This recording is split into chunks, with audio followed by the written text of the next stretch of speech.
Selamat malam, Bapak. Selamat malam, Bu Risna. Bagaimana kabarnya? Alhamdulillah baik. Mohon maaf mengganggu waktu panjenengan. Ini terkait dengan tugas saya sebagai peserta Diklat SAR, Bapak. Iya, gimana Bu Risna? Ada yang bisa dibantu? Karena masa PPKM darurat, himbauan dari pemerintah di rumah saja. Jadi karena situasi dan kondisi saya juga dengan masalah kesehatan tidak memungkinkan untuk ke rumah panjenengan, saya mohon izin wawancara via Zoom, ngoten nggih Pak nggih? Iya, Bu Risna, nggak apa-apa. Ini Karena memang kondisi. nggih. Tugas saya hari ini sebenarnya wawancara mengenai penerapan konsep aneka di lembaga kita, ngoten. Sekiranya panjenengan saya ajukan beberapa pertanyaan, mohon saran dan juga jawaban. Ngaten nggih Pak nggih? Iya, Bu Risna, siap. Nanti sebisa mungkin saya jawab pertanyaan dari jenengan.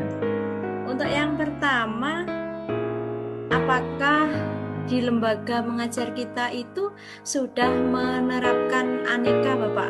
Yang dimaksud di sini akuntabilitas, nasionalisme, etika publik, komitmen, mutu, dan juga anti korupsi. Seperti apa, Pak? Oh, terkait itu ya, Bu Risna.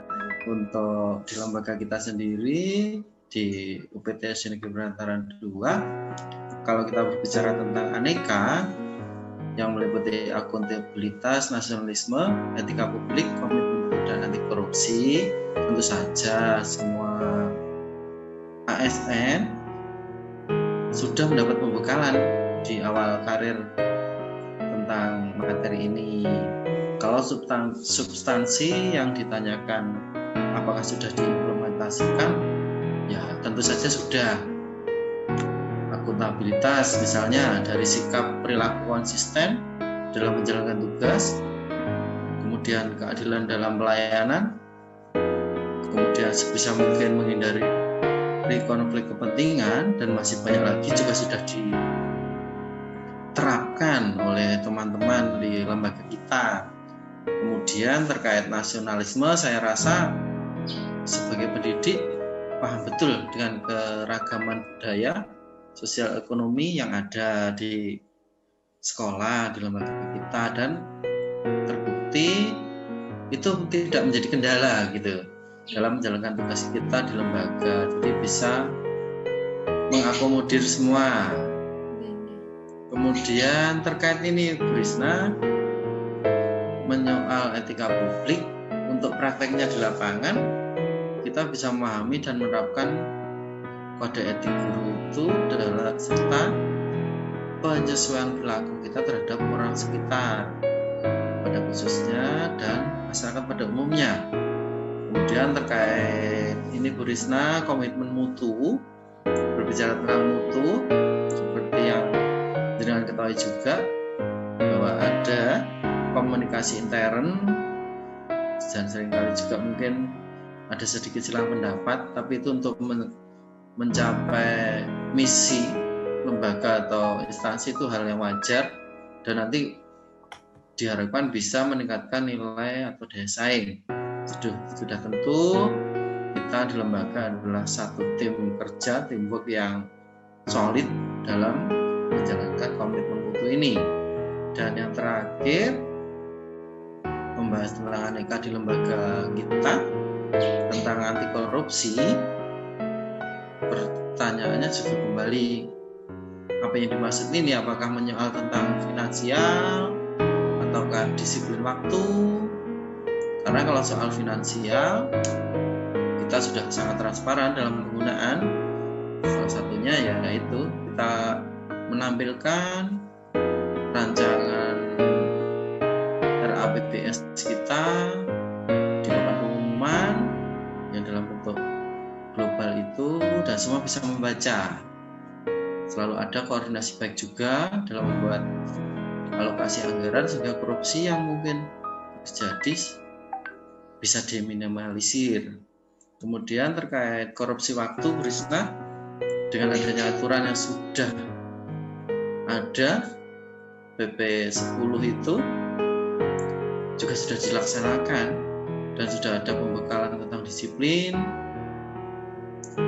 maka saya kira hal itu dapat diminimalisir, dan kalaupun ada sedikit miss, sudah pasti ada penyebab yang perlu diketahui dan dilaporkan ke leader di lembaga, yakni kepala sekolah. Seperti itu, Bu Risna. Nanti nih Bapak, kalau keterlaksanaan konsep aneka sendiri sudah cukup baik dilaksanakan di lembaga kita, kira-kira Bapak, hambatan dalam pelaksanaan di lapangan konsep aneka ini seperti apa, Pak? Kalau berbicara tentang hambatan, Bu Risna, ini sebenarnya kalau dikatakan hambatan ya bukan sih, lebih tepatnya kiat apa yang dilakukan untuk meningkatkan gitu ya, meningkatkan kualitas ASN dalam menjalankan aneka di lembaga kita. Ini salah satunya adalah mengembangkan solidaritas.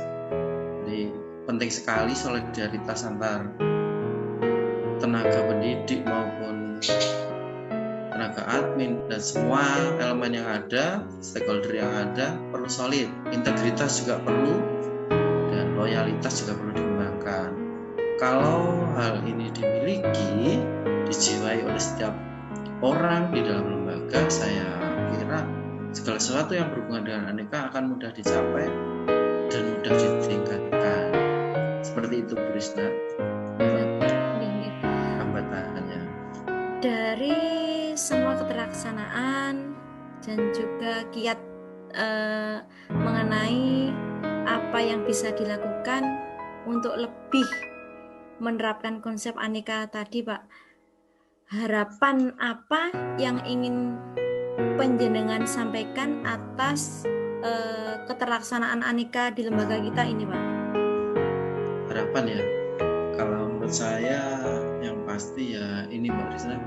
Bu Risna, harapan terbesar saya untuk mewujudkan fungsi dari aparatur sipil negara atau ASN sebagai pelaksana kebijakan publik, di mana kita juga perlu menunjukkan kinerja yang baik dengan pelaksanaan aneka tadi, sehingga masyarakat boleh melihat, oh ini loh ternyata ASN yang ada, yang ditempatkan di lembaga kita itu sudah bekerja maksimal, karakter anekanya sudah oke, pelaksanaan dan penerapannya juga sudah oke, dan pasti nanti akan berimbas pada perbaikan mutu, dan pada akhirnya juga mutu pendidikan anak-anak di tempat atau di lembaga kita meningkat, dan dengan harapan nanti bisa mencapai generasi emas di tahun 2045. Mungkin seperti itu harapan terbesar dari ketercapaian aneka. Terima kasih sekali Bapak atas segenap waktunya. Semoga saya yang di sini notabene sebagai CASN bisa menerapkan konsep aneka, utamanya untuk perbaikan diri saya sendiri, dan nanti bisa influence ke lembaga. Datang ya Pak, terima kasih untuk segenap waktunya. Iya, Bu Risna, tetap semangat. Selamat malam.